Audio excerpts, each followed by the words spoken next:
Hello everyone, इस video में reasoning के पेट PYQs डिस्कस करूंगी मैं। लास्ट वीडियो में मैं 2022 के फर्स्ट डे का जो पेपर था शिफ्ट 1 और 2 तक डिस्कस कर लिया था मैंने। इस वीडियो में मैं 2022 के जो कि 16 अक्टूबर को पेपर हुआ था शिफ्ट 1 से स्टार्ट करूंगी और 23 तक पेपर मैं डिस्कस करूंगी। इसमें सबसे पहले क्वेश्चन है, read both statements and decide which of the following answer choice correctly depicts the relationship between these two statements। दो स्टेटमेंट दिया गया है, हमें दोनों स्टेटमेंट पढ़ के ये बताना है कि कौन सा ऑप्शन सही है। Police authority has recently increased vigil during the morning hours in the city. There has been considerable reduction in the incident of the petty crimes in the city। तो इसमें ये बताना है कि कौन सा कॉज है, कौन सा स्टेटमेंट उसका इफेक्ट है। तो स्टेटमेंट 1 इज़ द कॉज, पहला स्टेटमेंट कॉज है और दूसरा स्टेटमेंट इस पहले स्टेटमेंट का ही इफेक्ट है। और बोथ द स्टेटमेंट 1 और 2 आर इंडिपेंडेंट कॉजेस। एक्चुअली हमको इस क्वेश्चन में दिख रहा है कि जो पहला स्टेटमेंट है वो उसका ये कॉज है और ये इसका इफेक्ट है, इस कारण का ये इसका उसका प्रभाव है। तो इसका ऑप्शन नंबर 1 जो है करेक्ट हो जाएगा। ठीक है। क्वेश्चन नंबर 2 है, find the odd one out 3, 13, 17, 23, 33, 67। Actually इसमें सारे के सारे नंबर्स जो हैं प्राइम नंबर हैं, सारे नंबर जो गिवन हैं वो प्राइम नंबर हैं, बस 33 नहीं है क्योंकि 11 3 जा 33 होता है, बाकी सारे प्राइम नंबर है। Find the angle between the hour hand and the minute hand of a clock of at 6:10। इसमें क्वेश्चन में बताना है हमको hour hand and minute hand में एंगल कितना फॉर्म होगा जब 6:10 हो रहा होगा। इसमें एक सिंपल फॉर्मूला याद रखना है, 30h माइनस 11/2m। तो इसके बाद इसमें आएगा हो जाएगा 30h की जगह r लिखना है, मतलब 30 multiply by 6 minus 11/2 multiply by 10। 2 1 जा 2, 2 5 जा 10 कर देंगे, ये 0 180 हो गया, माइनस करेंगे तो ये 55 आ जाएगा। 180 माइनस 55 करेंगे तो ये 125 डिग्री आ जाएगा। तो ऑप्शन बी इसका करेक्ट हो जाएगा। बस इसमें लर्न कर लेना ये वाला फॉर्मूला, और बहुत सारे क्वेश्चन इस पर पूछे गए पेट में।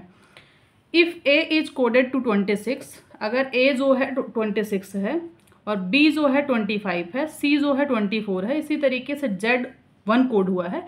इसमें सिंपली जैसे ए से लेके जेड तक अल्फ़ाबेट हम बोलते हैं तो ए को 1 काउंट करते हैं, बी 2 होता है, सी इसी तरीके से जेड 26।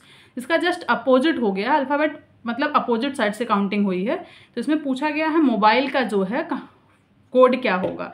तो मोबाइल एम उल्टा हम काउंट करेंगे तो ये 14 बनेगा और ओ जो है 12 बनेगा, फिर बी 25 होगा क्योंकि ए तो ऑलरेडी 26 दिया गया है, बी का दिया गया 25।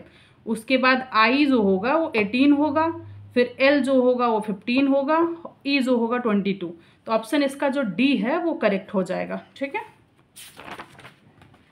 नेक्स्ट क्वेश्चन है, गोपी said to Vivek that person is the father of only brother of my mother, what would be the Gopi call him। कह रहा है कि गोपी जो है वो एक विवेक से कहती है कि वो जो पर्सन है वो मेरे is the father of the only brother of my mother, मेरे मम्मी का जो भाई है उसका फादर है, एक ही इकलौता भाई है और उसका फादर है। तो सिंपल बात है, गोपी जो है उसके वो मैटरनल ग्रैंडफादर, जिसको एक तरीके से हम नाना भी कहते हैं। ठीक है। इसका ऑप्शन सी करेक्ट है। चूज ऑड वन आउट, इसमें ऑड बताना है। इसमें जो सारे ऑप्शन दिए गए हैं, ये 35 का स्क्वायर है, ये 55 का स्क्वायर है, 65 का स्क्वायर है और ये किसी चीज़ का स्क्वायर नहीं। तो ऑड जो है ए हो गया, A is the correct answer और इसमें ऑप्शन नंबर ए करेक्ट है। Pointing to Falguni, Hardik said the son of her only brother is the brother of my wife। Son of her only brother is the brother of my wife। How is the Falguni related to the हार्दिक। इसमें बोला गया है कि एक Poynting to Falguni, Falguni को point करते हुए हार्दिक कहता है son of her only brother is the brother of my wife. तो इसमें फाल्गुनी का रिलेशन क्या है हार्दिक के साथ, sister of the father in law. ठीक, ऑप्शन सी इसका करेक्ट है। Find the angle between the hour hand and the minute hand. इसमें जस्ट बिल्कुल वही same question same formula apply होगा, 30h माइनस 11/2m। तो 30h की जगह हम लिखेंगे 8, उसके बाद माइनस 11/2, मिनट की जगह हम 20 लिखेंगे। 2 1 जा 2, ये 10 आ जाएगा, ये 240 हो जाएगा, माइनस ये आ जाएगा 1 1 10। तो अगर 240 में से हम 1 1 10 को माइनस करेंगे तो आ जाएगा 130, और इसका सी आंसर करेक्ट है। ठीक है, सेम फॉर्मूला पे बेस्ड है क्वेश्चन। नेक्स्ट क्वेश्चन है, in the following question 2 statements are given which are the followed by 4 conclusion 1 2 3 and 4, choose the conclusion which logically follow the given statement। Question statement 2 दिया गया है, no door is dog, all the dogs are cats. उसके बाद इसमें conclusion बताया गया है, फिर हमें ये बताना है कि ऑप्शन में से कौन सा ऑप्शन करेक्ट है। ठीक है, तो इसमें लिखा हुआ है नो डोर इज कैट, ये no cat is door, some cats are dog, all the cats are dogs. तो इसमें सिर्फ और सिर्फ ऑप्शन थर्ड सही है, जो कि सम कैट्स और डॉग। तो ऑप्शन नंबर 1 इज करेक्ट, जिसमें ओनली थर्ड दे रखा है। If scheme is coded as the this, then what will be the code of the. इसमें कोड, अगर स्कीम को हम इस तरीके से कोड करते हैं तो इसमें पूछा गया है कि इसका कोड क्या होगा वंडर का। इसमें एक्चुअली में कुछ किया नहीं गया है। स्कीम में मतलब एस में +1 करेंगे तो टी, सी में +1 करेंगे डी, मतलब सी के आगे डी, मतलब एक एक +1 करते जाएंगे। जस्ट उसके आगे का अल्फ़ाबेट दिया है STCDHIEFMNEF। तो उसी तरीके से वंडर को भी हम अगर इसका +1 करेंगे तो W का X हो जाएगा, O का P हो जाएगा, N का O हो जाएगा, सॉरी, D का E हो जाएगा, E का F हो जाएगा। ये ऑप्शन हो जाएगा B correct. Find out the wrong numbers in the given sequence of the numbers. इसमें सारे नंबर्स दिए गए हैं, हमें ये बताना है कि कौन सा इसमें रॉन्ग नंबर है। तो इसमें एक्चुअली हम इस तरीके से देखेंगे, 582 में अगर +23 करेंगे तो 7, यहाँ पे +23 करेंगे तो 605 हो जाएगा। और 605 जो है, इसमें से अगर हम -17 कर दें तो ये 588 आ जाएगा। इसी तरीके से हम अगर फॉलो करेंगे तो यहाँ पे जो ये ऑप्शन में दे रखा है 635, सॉरी गलती से मैंने 634 लिख दिया है, तो ये ऑप्शन में यहाँ पे कंटिन्यू रूटीन फॉलो नहीं कर रहा है, तो इसमें से ऑड हो जाएगा ये। ठीक है, 635। What was the day of the week on the June 1998। 17 जून को 1998 को कौन सा डे होगा, ये पूछा गया। इस क्वेश्चन के लिए हम थोड़ा सा ट्रिक सीखेंगे। ट्रिक का मतलब ये है कि हम इसमें मंथ का कोड सीखेंगे और वीक का कोड सीखेंगे, और फिर इसी तरीके से सेंचुरी का भी कोड सीखेंगे, जो कि मैं ऑलरेडी लिख के रखी हूँ मैं एक्सप्लेन करने के लिए। तो यहाँ पे हमारे पास रीजनिंग का कुछ थोड़ा सा ट्रिक है जो हमें ऑलरेडी याद रखना पड़ेगा। ये मंथ का कोड होता है 0 से 03361 इसी तरीके से टोटल 12 मंथ्स का कोड होगा। अगर ये नॉर्मल ईयर होगा तो जनवरी और फरवरी को हम लेंगे यहाँ पे 0 और 3। अगर ये लीप ईयर होगा तो जनवरी को 6 और फरवरी को हम 2 लेते हैं। वीक डेज में जो संडे होता है उसको 0 और 7 हम दोनों ले सकते हैं, बाकी 1 2 3 4 6 तक जाएंगे। इसी तरीके संडे मंडे तो सैटरडे तक जाएंगे। सेंचुरी कोड जो होता है, इसमें जो लीप ईयर्स होते हैं, जैसे 1200 है, 1600 है, इसका 6 होता है। और जो नॉर्मल होता है, नॉर्मल डेज होंगे, जैसे 1700 से कुछ स्टार्ट हो रहा है तो उसमें 4 कोड होगा, 13 का भी 4 होगा, और 1800 से या 1400 इस तरीके से शुरू हो रहा है तो वो 2 होगा। और अगर 1900 के बीच या 1500 के बीच कुछ भी आ रहा है तो उसका कोड 0 होगा। इससे हम इस क्वेश्चन को सॉल्व करेंगे। इसका सिंपल तरीका ये है कि सबसे पहले जो डेट दिया गया है, जैसे यहाँ पे लिखा है 17 जून, तो हम 17 जून के लिए हम 17 लिखेंगे। उसके बाद जून का जो कोड होता है वो नॉर्मल ईयर में 4 दिया हुआ है तो हम प्लस करेंगे इसमें 4। उसके बाद यहाँ पे दिया गया है 98, तो हम 98 का जो है लास्ट, जो 1998 है तो उसका लास्ट का डिजिट लेंगे। उसके बाद 98 जो है इसको हम 4 से डिवाइड करेंगे। 4 से इसलिए करेंगे हम इसको चेक करने के लिए लीप ईयर है या नहीं है। नहीं होगा तो जो इसका मतलब अगर हम 4 से डिवाइड करेंगे तो ये 98 जो है 24 आएगा, तो 24 ये जो होगा इसको हम यहाँ पे लेंगे। उसके बाद हम यहाँ पे देखेंगे कि जो सेंचुरी 1900 होता है उसका कोड क्या है, तो 0 है। 0 हम लिख दें या ना लिखें कोई मतलब नहीं है। और इन सब को सम करेंगे, सम करने के बाद हम 7 से डिवाइड कर देंगे। तो इन सब को सम करेंगे तो ये 143 हो जाएगा। और इसको 7 से डिवाइड करेंगे अगर हम, तो ये 2 ज़ा 14 हो जाएगा और 3 रिमाइंडर बच गया। तो हम अगर यहाँ पे ये देखें कि ये जो 3 है ये वेंसडे का कोड है, तो हमको ये सीधे समझ में आ जाएगा कि ऑप्शन इसका सी जो है करेक्ट है। ठीक है, तो एक बार और आप लोग ये कोड देख लीजिए, इसकी लर्न करना पड़ेगा एज इट इज़। ठीक है, तो हम करते हैं next question. If A plus B means A is the mother of B, मतलब ए प्लस बी का मतलब ये है, ए माइनस बी का मतलब ये है, ए परसेंटेज बी का मतलब ये है, ए इज मल्टीप्लाई बाई बी का मतलब ये है। तो विच of the following shows that P is the maternal uncle of the Q. इसमें ऑलरेडी रिलेशन बता रखा है और हमको इसमें बताना है कि कौन सा ऐसा नीचे का ऑप्शन है करेक्ट जिसमें P is the maternal uncle of the Q। इसमें सारे ऑप्शंस को हम अगर सॉल्व करेंगे आराम से, तो इसमें P minus M plus M N plus multiply Q, इसको सिंपल हम P माइनस एम को सॉल्व कर लेंगे कि P का रिलेशन M के साथ क्या है, फिर M प्लस एन को कर लेंगे और फिर n मल्टीप्लाई बाई Q कर लेंगे। तो इसमें option number A is correct.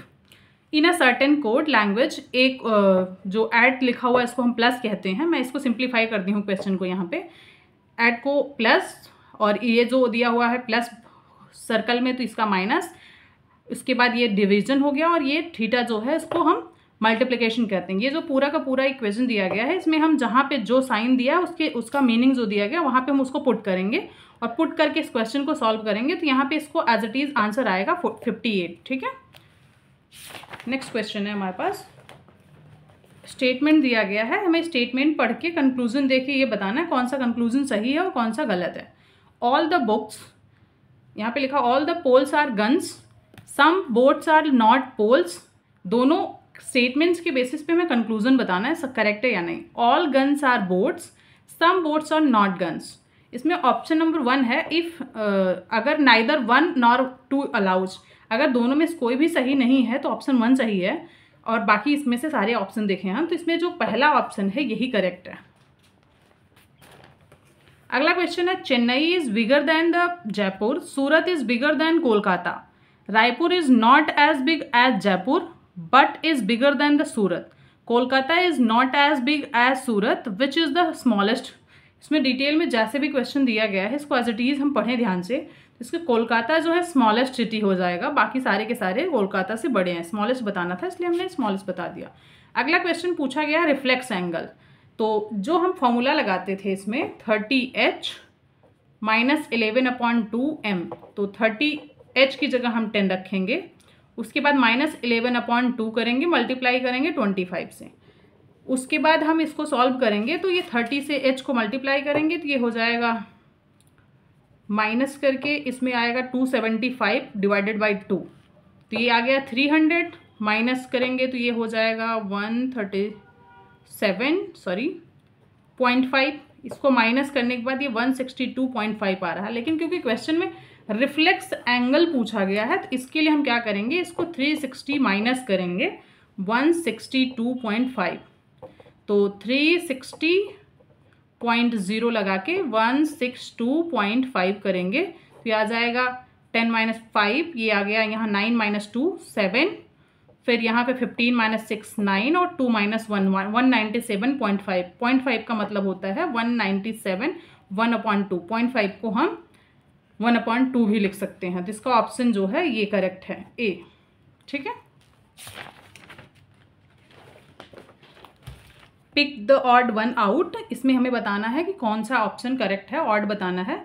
तो अगर हम इसको ध्यान से देखें तो 189 जो लिखा हुआ है इसमें हम 54 प्लस करेंगे, उस 54 अगर प्लस कर दें उसके बाद ये जो 243 आया है इसमें हम 108 प्लस कर दें, उसके बाद 351 आएगा और 351 में हम फिर प्लस कर दें 54, उसके बाद हम ये जो दोनों नंबर है वो एक दूसरे से मल्टीप्लाई हो रहा है, मल्टीप्लाई बाई 2, और ये दोनों एक दूसरे के साथ जो है मल्टीप्लाई बाई डिवाइडेड बाई 2 होगा। और इसी पैटर्न में ये तीनों ऑप्शंस हैं, लेकिन इस वाले पैटर्न में वो लास्ट में डिवाइड नहीं हो रहा है 2 से, तो ये पैटर्न जो है इसका ऑड वन हो जाएगा।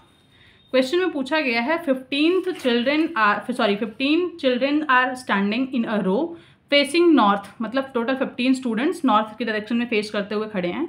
Saurabh is to the immediate left to the Radha and is the 8 from the end. अगर हम टोटल 15 इस तरीके से स्टूडेंट को रखेंगे तो एंड से अगर हम देखें तो 8th पोजीशन पे सौरभ आ रहा है। तो अगर हम 8th पोजीशन पे सौरभ को रखेंगे तो सौरभ के जस्ट नीचे राधा आएगी, क्योंकि यहाँ पे क्वेश्चन दिया Radha left of the Radha and is 8th from the and.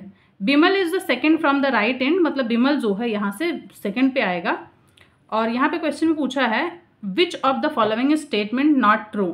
तो Bimal is 13th from the left. अगर हम ऊपर से काउंट करके आए तो ये बोला गया है कि बिमल जो है वो 13 है लेफ्ट से, तो बिमल 13 नहीं 14th पे है, मतलब लास्ट एंड से सेकंड पे बोला गया था। तो ऊपर से हम काउंट करेंगे टोटल नंबर ऑफ स्टूडेंट अगर 15 है तो यहाँ 14 पे आएगा, 13 पे तो होगा नहीं। तो इसका जो बी आंसर है ये इनकरेक्ट हो जाएगा, और नॉट ट्रू ही पूछा गया था, इसलिए इसका बी ऑप्शन करेक्ट है।